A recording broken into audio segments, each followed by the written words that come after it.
속 이야기를 조금 더 깊게 들여다보는 시간, 홍기빈의 내일의 세상 시간입니다. 홍기빈 전환사회연구소 공동대표 나오셨습니다. 어서 오세요. 안녕하세요. 네, 유튜브 TBS FM 들어오시면 보이는 라디오로도 함께 하실 수 있습니다. 네, 대표님 오늘은 어떤 얘기인가요? 오늘은 관짝 소년단 논란이라고 하지요. 아, 네. 블랙페이스라고 해서 그 사람들이 네네네. 흑인처럼 얼굴을 까맣게 칠한 네. 것에 대해서 여러 논란이 있었지요. 맞아요. 이 문제를 좀 얘기해 볼까 합니다. 아, 그렇군요. 이게 이제 그 특정 고등학교가 항상 이 졸업 사진이 화제가 됐었어요. 그렇죠. 워낙 기발한 아이들이 많고 저도 네. 이렇게 기다리는 즐거움으로 또 보면 너무 즐거워하면서 봤었는데 요번에 이게 좀 논란이 됐었죠. 그렇죠. 예, 그래서 또 여러 가지로 예. 이야기가 있었는데 사실은 좀 민감한 부분이거든요. 그렇죠. 우리나라의 많은 분들이 네. 아니 이게 왜 문제가 되나? 그냥 악의 없이 누굴 네네. 비하하는 것도 아니고 그냥 얼굴을 그냥 까맣게 칠한 건데 이걸 왜 이렇게까지 민감하게 받아들이나 의아하시는 분들이 많을 것 같고요. 네. 그다음에 그 특정 고등학교의 그 학생 그분들도 무슨 악의가 있었을 리 없잖아요. 그렇죠. 그렇죠. 그냥 그냥 재밌는 네. 마음에 그냥 한 건데. 저도 그거 알거든요. 저희 애가 너튜브에서 예. 많이 봤거든요. 춤추는 그 장면. 예, 그래서 예. 알고 있어서 그거구나 생각을 했었거든요. 그렇죠. 네. 그래서 학생들이 악의가 있었다고 생각 안 해요. 그럼요. 네. 그리고 지금 이 논란에서 이렇게 여러 가지 논쟁들 하시는 분들 계신데 네네. 그분들 어떤 분도 무슨 흑인들을 비하하겠다라든가 깔보는 사람이 있을 거라고는 생각하지 않습니다. 그렇군요. 예. 근데 왜 이 주제를 그럼 들고 오셨는지. 그러니까 그래서 가슴이 아픈 거죠. 네. 사실 지금 제가 맡은 이 코너에서 주로 하고 싶은 얘기는 이제 내일의 세상이죠. 그야말로 미래에 대한 이야기. 네. 여러 가지 이렇게 큰 어떤 구조적인 변화 얘기인데 이게 떨어진 문제가 아니에요. 왜냐하면은 기후 변화든 뭐든 우리가 대처를 하려고 하면은 사람들이 마음을 합쳐야 돼요. 네. 그러니까 아무리 여러 가지 얘기가 나와봐야 사람들이 마음을 합쳐서 뭔가 하지 않으면 아무것도 안 바뀌잖아요. 그런데 불필요한 오해라든가 이런 것 때문에 사람들이 서로 반목을 하거나 서로 상처를 주는 일이 있으면은 네네. 이게 어떻게 미래하고 무관한 일이겠어요. 그래서 제가 이 블랙페이스라고 하는 게 네네. 어떤 의미가 있고 왜 이게 이렇게 민감한 문제인지를 오늘 좀 설명을 좀 드릴까 합니다. 아, 그렇군요. 자, 그러면 이것이 그냥 단순하게 우리가 코스프레로만 받아들이지 말아야 하는 어떤 문화적인 코드가 있다는 말씀이시잖아요. 금기시하는. 예, 문화적인 것뿐만 아니고요. 네. 좀 이따 말씀드리겠지만은 이 법률 문제가 있고 정치 문제가 있습니다. 아주 심각한 문제가 있어요. 네. 이 블랙페이스. 예. 사실은 저는 미국 정치 전공이라 나름 알기는 알아요. 아, 예. 네. 그런데 모르시는 분들이 참 많구나라는 생각을 저도 이 사건을 보면서 예. 느끼기는 했어요. 예. 자, 이제 설명을 좀 해 주시죠. 그래서 얘기를 잠깐 네. 좀 딴 데로 좀 이동을 해볼게요. 때는 바야흐로 1923년. 네. 일본의 관동 대지진이라고 있었습니다. 그러니까는 굉장히 큰 지진이었어요. 네네. 일본 동경이 거의 이렇게 쑥밭이 될 정도로 큰 지진이 벌어졌는데 사람들이 당연히 어떤 심리적인 패닉 상태가 오니까 여기서 학살 사건이 벌어집니다. 그렇죠. 그래서 우리가 아시는 분은 아시겠지만은 조선인들이 그때 많이 학살당했어요. 맞아요.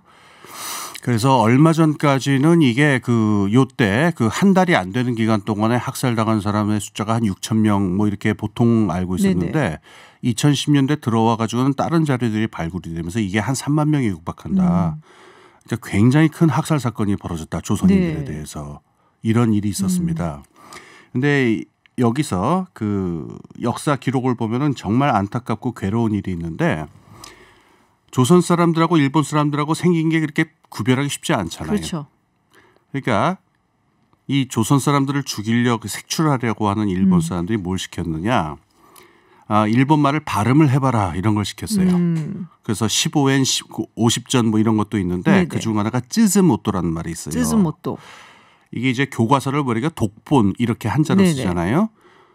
독본을 이제 한자를 일본 말로 그러면 이제 쯔즈모토 이렇게 되는데 츠하고 즈 이 발음 있죠. 네네. 이 발음이 한 15세기까지는 그 이게 스의 연음이냐 트의 연음이냐가 구별이 됐었는데 네. 현대 일본에서는 사실 구별이 안 되는 걸로 알고 있어요. 그러니까 쉽게 얘기하자면 우리가 그 옛날 한글에 보면 아래아가 있고 그냥 아가 있잖아요. 네. 오늘날 이거 그 구별해서 발음하는 사람 그렇게 많지 않잖아요. 없죠. 전 전혀 못합니다. 네. 제주도 분들은 좀 하시던데. 맞아, 그 얘기 들었어요. 네. 네. 그러니까 이 사람들이 자기들도 못하는 발음을 갖다가 조선인들한테 시켜가지고 스스모토 제대로 좀 이상하다 싶으면은 조선인이다. 예, 조선인이라 해서 그대로 그 죽창으로 찔러서 죽였다라고 하는 굉장히 그 고통스러운 얘기가 정말. 있습니다. 이게 그 당시 조선에 그 일본에 살고 있던 그 조선 이민들한테는 너무나 큰 상처가 됐고 그 역사를 공부한 사람들은 이 일을 알고 있어요. 네. 아주 잘 알고 있는 얘기인데. 자, 때는 이제 1923년에서 갑자기 이제 1990년대로 뛰어옵니다. 네. 제 친구 얘기인데요. 제 친구가 역사를 전공하는 친구가 있었어요. 네. 이 친구가 이제 한국 현대사 공부하는데 일본으로 유학을 갔어요. 네네. 일본어를 배우려고 일본 유학원에 갔는데 일본 그 유학원 그 어학원 그 선생님이 자꾸 스스모토라는 발음을 해보라고 그러더라고요. 어머나. 그러니까 이 즈 발음, 그 연음, 트의 연음 그 발음을 갖다가 시키는 건데 당연히 좀 이상하죠. 그랬더니 깔깔깔깔 웃었대요. 근데 이 친구는 이제 속에서 이런 게 올라오죠. 이거 뭐냐 이랬는데. 그러니까요. 아유, 뭐 선생님이 뭐 어쩌라 그러셨나 보지 하고서 넘어갔대요. 네. 근데 두 번째 시간에 또 그걸 똑같은 걸 시키더라는 거예요. 그러니까 거의 이제 폭발할 지경이 됐는데 참았답니다. 네. 유학하러 왔으니까. 근데 한 2주가 지난 다음에 세 번째 됐는데 또 스스모토 발음을 시키더라는 거예요. 이건 너무나 의도적인데요. 문제는 이 친구가 키가 한 184쯤 되고 체중이 한 110kg쯤 돼요. 그냥 일어서기만 해도 위협적일 것 같은데. 그러니까 그 교실은 거의 아수라장이 됐고 그 어간에서 그 친구는 쫓겨났고 그다음에 그 유학 비자도 취소가 돼가지고 한국으로 돌아왔어요. 그 친구는 뭐 공부 때려치고 지금 뭐 사업해서 잘 살고 있는데 지금도 그때 얘기 나오면은 더 난동을 부리지 못한 게 아니다. 막 이렇게 막 소리를 지르고 그럽니다. 자, 아직 제가 대표님 말씀을 들으니까 그 츠즈모토인지 이게 결국에는 흑인들에게는 블랙페이스다라는 말씀이신 것 같아요. 그렇습니다. 네. 예. 그래서 그 블랙페이스 얘기에 대해서는 지금 그 여러 매체에서 그 좋은 설명들이 나오고 있습니다. 그러니까 제가 자세한 얘기는 안 하고 아주 간단하게 말씀드리면요. 그 원래 이 흑인 이 기독교 문명에서 이 노예제라고 하는 게 잘 허용이 안 돼요. 그래서 이 흑인 노예들을 갖다가 정당화하기 위해서 흑인들은 사람이 아니다라는 담론이 18세기부터 계속 있었거든요. 그래서 18세기, 19세기 초에 미국하고 영국에서 이 민스트럴이라고 하는 쇼가 있었는데 이게 이제 백인들이 흑인들을 우스꽝스럽게 얼굴 분장을 해서 나와가지고 하는 그런 쇼가 있었죠. 그래서 이게 1960년대까지도 미국 텔레비전에 나와요. 그리고 아시는 분 아시겠지만은 혹시 바람과 함께 사라지다 보셨어요? 저 그 영화 싫어해요. 싫어해요? 거기 보면 우리 그 스칼렛 오하라의 그 유모 할머니 그 흑인 여성 있잖아요. 그 사람의 분장이 전형적인 이 블랙페이스입니다. 시커멓게 칠하고 입술을 아주 두껍게 만든. 그래서 이거는 그 문화적으로 지금 아까 말씀드린 대로 그 문화적으로 흑인들을 비하하는 전형적인 코드로 돼가지고 이거는 거의 금기 사항이 됐습니다. 우리가 N으로 시작하는 그 단어 있죠. 제가 방송이라서 발음하지는 않겠습니다만은 그 절대로 발음하지 않는 것처럼 국제적으로 이 블랙페이스라고 하는 건 용납이 안 되고 그 캐나다의 트리도 수상, 트리도 수상도 총리도 그걸 젊었을 때 한 번 했던 게 문제가 돼서 굉장히 곤욕을 치렀죠. 그러니까 이렇게까지만 설명드리겠습니다. 그런데 이게 끝은 아니죠. 네. 사실 근데 이게 저는 그 생각을 했어요. 이게 뭐 그러니까 흑인에 대한 차별의 수준이 아니고 이 사람들이 그 당시에 이제 뭐 당하고, 그러니까 린치라는 것도 있었고, 사실은 이제 살해도 당하고 이런 것들이 있었잖아요. 그 기반에 어떻게 보면은 계속 이게 흘러왔었던 어떤 차별을 넘어서는 바로 테러죠, 그 부분입니다. 사실은. 만약에 그러니까는 그 뭐 아시아 사람들은 눈 찢어서 하는 그런 약 올리는 거 있는데 그건 그냥 아유 기분 나쁘다 뭐 이러고 넘어가면 될지 모르겠는데요. 지금 말씀하신 대로 굉장한 폭력과 굉장한 그 불평등이 100년 정도 지속되어 온 게 만약에 이 블랙페이스랑 연결이 네. 됐다면 이건 문화 문제가 아니겠죠. 여기서 이제 미국 역사에서 굉장히 중요한 대목이 하나 있는데요. 남북 전쟁에서 남부가 패하죠. 네. 그래가지고 이제 흑인 노예제가 이제 없어지게 되는데 남부에 있었던 그 노예제가 하루아침에 없어지겠어요. 그렇죠. 그래가지고 1860년대부터 1880년대까지를 갖다가 이제 그 리컨스트럭션 피리어드라고 그러는데 군정 예, 있었던 그 남부에서 네. 여러 가지 법 체제를 바꾸는데 이 동안에 이제 흑인들이 이제 노예에서 풀려 나가지고 여러 군데서 굉장히 그 장사를 또 잘하고 좋은 아주 그 사업체도 만들고 도시도 이렇게 흥성하게 만들었었다고 그래요. 그래서 미국의 곳곳에 그 블랙 월스트리트라고 그래가지고 흑인들이 하고 있는 비즈니스가 성업하고 있는 도시들이 있었는데요. 네. 요 지금 말씀드린 그 20년 기간 동안에 남부 사람들이 그걸 싹 잡아먹어 버립니다. 그러니까 이유도 없어요. 그냥 가가지고 내놔라 그래서 다 박살을 내버리고 다 파괴해버리고 다 뺏어버리는데 그러고 나서 주별로 이걸 정당화하는 법들을 만들어요. 각종 법들을 만드는데 이 법들을 총칭해서 뭐라고 하냐면 짐 크로우법이라고 그래요. 네. 짐 크로우에 대해서 좀 설명드릴게요. 아까 그 민스트럴 쇼가 네네. 있었잖아요. 1828년에 아주 유명한 그 이 민스트럴 그 배우가 있었는데 물론 백인입니다. 이 사람이 흑인 얼굴을 하고서 만든 그 자기 캐릭터가 굉장히 유행을 해가지고 이게 짐 크로우라고 하는 말이 그 우스꽝스러운 게으르고 못생기고 더러운 흑인들을 하는 그 대명사가 돼버리는데 이때 그 1860년대에서 80년대까지 백인들이 흑인들을 착취하고 말도 안 되게 그 이렇게 박살을 내버리는 그 모든 법들이 짐 크로우법이라고 하는 이름으로 불리게 돼요. 그러니까 당연히 이게 대법원으로 올라가겠죠. 이 법들이 맞는 거냐. 여기서 1896년에 그 미국 대법원이 아주 심각한 그 판결을 내리는데 separate but equal이라고 하는 말. 그러니까 흑인하고 백인하고 동등하다. 헌법적으로는 동등한데 separate하라. 갈라져라. 그러니까 남부에서 만든 그 말도 안 되는 짐 크로우법들 있잖아요. 그걸 다 합헌으로 만들어버리는 겁니다. 그러니까 이게 흑인과 백인은 같이 할 수도 없고 공공장소에 따로 있어야 되고 뭐 이런 여러 가지 말도 안 되는 그런 말씀하셨던 그렇죠. 것처럼 그런 법들이 separate. 그러니까는 이렇게 분리해 놓고서는 서로 묶이지 못하게 만들었지만 그렇지만 이꼴하다. 그냥 분리만 돼 있을 뿐이 이꼴하다라는 얘기인 거죠. 그러니까 들어보면은 뭐 또 그 그럴 법하기도 하잖아요. 뭐 알아서들 그 따로 떨어져서 잘 살아라. 네. 그런데 산업사회에서는 공공장소라는 게 있어요. 지하철이 있고요. 공원이 있고 학교가 있고 버스가 있고. 네. 이 5만 가지 공공장소에서는 그러면 여기서는 separate but equal이 어떻게 적용되느냐. 일방적으로 흑인들에게 불리하게 적용되죠. 그러니까 여기에서 나오는 그 슬픈 이야기들이 말도 못하게 많고 그쵸. 이게 그 미국의 그 경찰들이 도로에서 흑인들을 그 린치를 가하고 엄청난 폭력을 가하는 그 전통이 여기서 시작된다고 해도 과언이 아닙니다. 여기는 공공장소이기 때문에 흑인들 너희들은 너희들끼리 살아야지 왜 여기 와서 험한 말로 껄렁거리고 있느냐라고 하는 걸로 하는 기본이 이 짐 크로우법, 그렇죠. 블랙페이스의 그 이름으로 불렸던 거예요.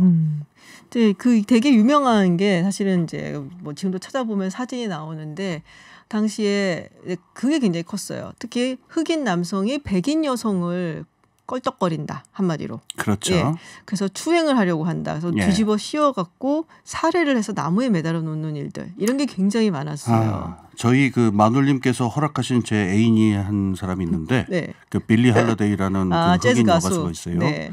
스트레인지 프루시라고 하는 노래가 있는데 오늘 한번 꼭 좀 들어보셨으면 좋겠어요. 이 방송 듣는 분들은. 그러니까 노래 가사가 그 나무마다 그 피가 나무 그 잎에던 피가 가득하고 눈이 튀어나와서 목이 졸려서 눈이 튀어나오고 혀가 일그러진 이상한 열매들이 나무에 매달려 있다. 이게 미국 남부의 풍경이다라고 하는 아주 슬픈 노래가 있죠. 그렇죠. 그래서 그렇게 린치당해서 매달려서 이제 죽어 있는 이제 흑인들을 그렇죠. 얘기한 것이 스트레인지 프루시인데 그 린치라는 말이 그래서 굉장히 의미가 있는데 트럼프 대통령이 이전에 한번 썼죠. 그 말을. 린치라는 말을.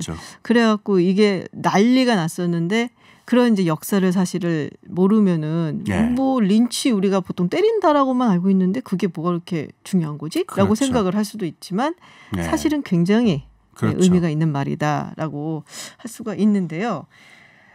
근데 이제 또 이게 1960년대 민권 운동을 하면서 또 이게 여러 가지로 흑인 인권이 향상이 됐다고들 이야기들을 하잖아요. 그때부터 우리가 뭐 politically correct, 뭐 그러니까 정치적 올바름 얘기도 나오긴 하는데, 그래서 어떤 분들은 이제 그런 말씀들도 하세요. 많이 좋아지지 않았냐. 그리고 너무 이렇게 정치적 올바름을 따진다는 것은 좀 피곤하지 않냐. 예를 들어 메리 크리스마스. 네, 그걸 뭐 굿 할러데이 이런 식으로 부른다든가. 네네. 그런 부분은 어떻게 생각하세요? 참고로 저는 저 캐나다 있을 적에 그 정치적으로 올바른의 적이었어요. 그러니까 일단 제가 무식하고 영어도 잘 안 듣고 이래가지고 뭐 두드려 맞았던 사람인데 여기서 그 논쟁에 대해서 저는 이런 얘기하고 싶어요. 아까 오늘 이 얘기를 하게 된 이유기도 한데요. 정치적으로 올바른이라고 하는 말은 무슨 누가 정해놓은 규칙 뭐 이런 거라기보다도요. 사람하고 사람이 마음을 열고 화해하기 위한 거거든요. 그러니까 지금 말씀드렸지만은 지금 블랙페이스라고 하는 게 단순히 그 문화적인 문제가 아니고요. 100년 동안 그 흑인들을 올가미에 가둬놓았었던 그 총체적인 법들을 총칭하는 말이 그 블랙페이스라는 법을 그 짐크로우라는 법으로 불리고 있으니까. 그냥 얼굴을 까맣게 칠하는 것이 아니다. 그럼요. 단순한 문화적인 문제가 아닙니다. 이 사람들한테 너무나 가슴에 멍이 들고 찌즈모토 같은 그 멍이 든 상태인데 정치적으로 올바르고 뭐를 떠나가지고 우리가 지금 한국에 지금 뭐 베트남 분들도 와 계시고 여기 그 많은 분들 와 계시는데 그분들하고 마음으로 하나가 되는 게 사실 우리 사는 맛 아니겠어요? 그러면은 뭐가 뭐 원칙적으로 맞고 틀리고를 떠나서 저 사람들이 어떤 상처를 가지고 있고 어떤 역사를 가지고 있는가에 대해서 관심을 가져야 되고 거기에 대해서 상처 줄 말들 행동들을 안 하는 게 인간의 기본적 예의 아니겠어요? 그렇군요. 자, 많이 변했나요? 그래도 어떻게 대표님 보시기는 어떠세요? 그러니까 아까 말씀드린 그 짐크로우법은 1964년에 그 린든 존슨 대통령이 그 행정부 시절에 그 시빌 라이트 액트라고 하는 게 그 인권법이 통과되면서 일괄적으로 다 그 불법이 되긴 해요. 그런데 지금 그 이후에 그 흑인들의 상황이 나아졌느냐? 물론 여러 논쟁이 있지만요. 랩이나 그 힙합 음악 저는 그 참고로 별로 좋아하지도 않고 잘 모릅니다만은 그 음악 장르 자체가 사회적으로 남아있는 흑인들에 대한 불평등이 생기는 거거든요. 오늘 저녁에 그 영화를 하나 보시고 싶으시면은 그 스파이크 리라고 하는 감독이 만든 그 정글 피버라고 하는 영화가 있어요. 거기 보면은 그 주인공은 굉장히 성공한 그 흑인 중산층이에요. 아주 좋은 그 전문직에 있는 옷도 잘 입고 집도 잘 사는데 그 형은 마약에 쩔어들어가지고 그 끔찍하게 살고 있어요. 그 주인공이 웨슬리 스나이프스인데 주인공이 형을 찾아가는 과정 그 장면에서 그 스티비 원더 노래 중에 그 Living for the City라고 하는 노래가 있어요. 그게 길게 나오는 장면이 있는데 그 장면을 한번 쭉 보시면은 지금 그 미국 사회에서 흑인 중산층 중상층으로 살고 있는 사람이 얼마나 소수이고 얼마나 많은 흑인들은 아직도 미국 사회의 밑바닥을 이루고 있는가. 그거를 긴 설명 없이 그냥 한 3, 4분 동안 몸으로 느끼실 수 있을 겁니다. 그렇군요. 아직까지도 갈 길이 먼 사회고 그리고 어떻게 보면 우리가 뭐 지구촌이 된다 그러고 어떤 보편적인 우리가 인권에 대한 문제를 생각을 한다면 그런 문제도 이런 이제 관습이나 습관이나 문화라든지 또 어떤 특히나 차별적이고 폭행적인 의미가 있는 문화에 대해서는 조금 더 조심하는 것이 우리가 좋지 않겠나라는 그러니까 의식으로. 교양이라든가 이런 걸 넘어서서 사람들하고 마음을 합치는 문제겠죠. 저는 그래서 그 샘 오추리 씨라는 분한테 제가 저 개인적으로 하여튼 죄송하다고 말씀드리고 싶어요. 저는 마지막으로 이 말씀을 드리고 싶어요. 아까 그 대법원 판례 말씀하셨는데 민권법이 나오기 10년 전 1954년도에 굉장히 유명한 판례가 있죠. 아시겠지만 브라운 vs 보드 오브 에듀케이션이라고. 그 이제 짐 크로우 같은 그 법을 뭐 깨달라는 그 판례인데 당시 9명 대법관이 만장일치로 그런 그 당시 이제 워런 대법관이 이런 말을 했죠. 거기서 separate educational facilities are inherently unequal. 그러니까 태생적으로 그렇게 분리된 기관 같은 것은 교육기관은 불평등한 것이다. 그렇죠. 그래서 그 100년에 가까운 시간에 불평등을 없애는 판결을 했다. 예. 그래서 그런 식으로 조금씩 발전해 가는 것이 아닐까라는 생각합니다. 블랙페이스 하지 맙시다. 네, 알겠습니다. 3308님께서 오늘 주제 너무 좋다고요. 네, 대전 내려가시는 길인데 들으셨다고. 네, 여러 가지 많이 생각을 하게 되는 오늘 여러 가지 훌륭한 이야기들 감사합니다라고 문자 보내주셨습니다. 대전 조심해서 내려가시고요. 네, 홍기빈 대표님과 함께했습니다. 오늘 말씀 고맙습니다. 예, 감사합니다.